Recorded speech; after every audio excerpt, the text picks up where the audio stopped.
Once upon a time, there was a king who ruled over a kingdom.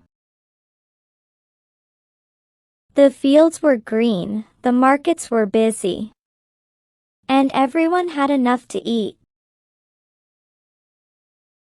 The land was rich with resources, the people were happy, and trade flowed smoothly.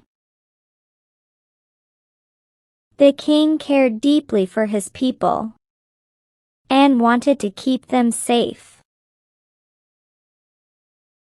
He had a wise minister who was always helping him look after the kingdom. Together, they worked to make sure everyone in the kingdom was safe.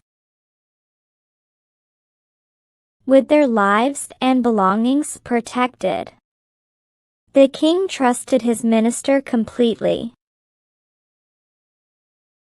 In recent days, robberies in the capital had increased. The king was so worried. He called the minister to discuss the situation. Our people are afraid. I can't rest while our people feel unsafe, the king said. The minister tried to calm him. Don't worry, Your Majesty. We will get to the bottom of this. Without delay, the minister summoned the detectives. Find the robbers' hiding place and report to me at once, he ordered. The detectives set out immediately. One night when the minister sat in his study when he called out, "Could I get some coffee? Please?" His wife, who was busy in the kitchen, replied, "Yes, I will make it right away." Just then, the secret detective entered quietly. "Sir," he said in a low voice, "I have some important news. The robbers who have been causing trouble in the capital are hiding in the forest." The minister sat up straight. The forest? Are you sure? he asked.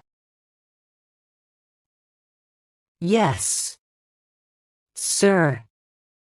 It seems they have made it their safe place after looting the town," the detective replied.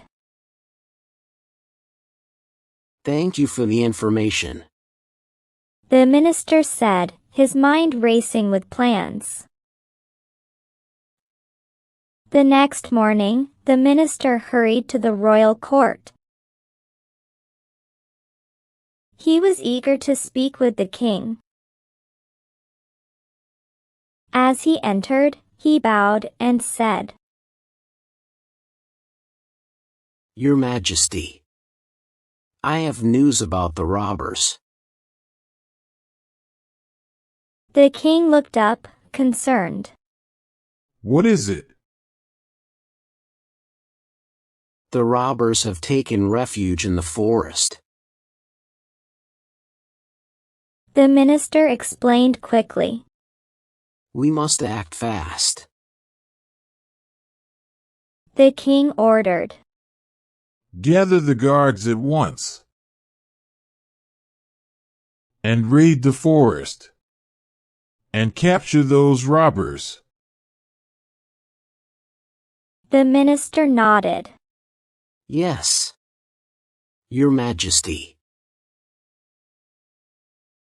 The minister with the guards crept into the forest in small groups.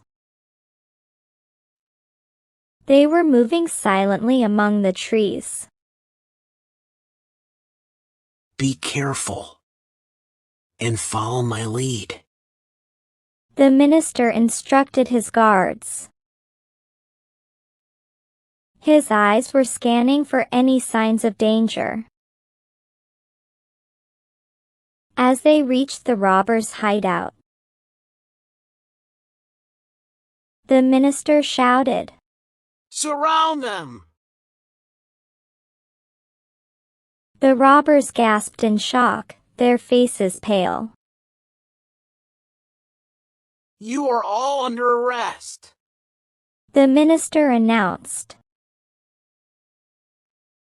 The guards presented the captured robbers before the king in the grand court. "Your Majesty, we have caught the thieves who terrorized the capital," the minister said. This happened because of your hard work, the king said with a smile, handing the minister valuable gifts and jewels as a reward. Everyone knew that the minister was the king's favorite. The king gave him many gifts and rewards, so they knew he must be quite rich. One day, a thief decided to rob the minister. He watched the house carefully to see how he could break into it, and realized he could only get in late at night after they had their dinner and gone to sleep. So he crept as close as he could and hid near the back lawn.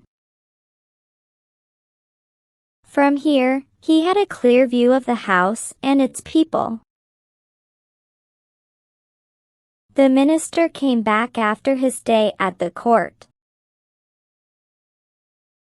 and saw the thief lurking in the shadows before he entered himself at the back of the house. The minister guessed that the man must be a thief, but he kept quiet about it. He went inside as his normal routine, changed his dress, and then sat on the front lawn, chatting with a neighbor. Then it was time for dinner, and the neighbor went back home. The minister came in. He went to the back lawn, still acting as if he had not seen the thief, who was hiding in the bushes below. He called out to his wife to bring some water and towels. She brought a large container with water and poured it out for him. He washed and gargled and spat out the water in the direction where the thief was hidden. The poor man was splashed with water, but dared not make a sound. Again and again, the minister washed, gargled, and spat the water on the thief. The man was drenched with the water, but he sat silent and miserable, unable to move an inch. When the water was nearly finished, the minister spilled some of it on his wife and asked for some more. His wife was fed up. "What is wrong with you?" she asked. "You have washed and gargled for so long, and now you have spilled water on me, till I am wet all over. You come in and have your dinner." "One mouthful of water and you are irritated," laughed the minister. "And that poor man in the bush has been suffering the entire bucket being spat on him." come out. Young man, he called. The thief came out, wet and miserable, and asked the minister to forgive him.